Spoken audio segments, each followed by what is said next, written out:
আর কি।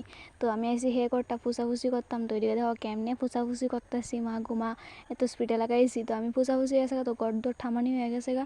তো আমি লেপ চট্টি সবজি দিয়েছি আর কি। তো এদিকে হে গড়টাও ঠামানি হয়ে গেছে গা। শুধু বেড কাভারটা দিছি ধুইতেও মারে, তো এটি ধুয়ে টুয়ে সারলে সব কিছু বিছামু।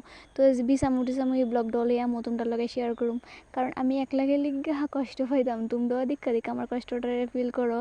তারপরে আমি এসে ধন্যবাদ নিতাম, কারণ ধন্যবাদ নিমু সই ভর্তা বানালে কেটা কেটা সই ভর্তা খাইছো বানাইছো কমেন্টে জানেও, কিন্তু সবাই অন্যরকম কথা। কিন্তু সই ভর্তা আমি দেখছি না অনেক কেউ খাইতে, বাট আমরা খাই। অনেকে খাবার কেউ তো ভিডিও করে সারে না আমরার মতো।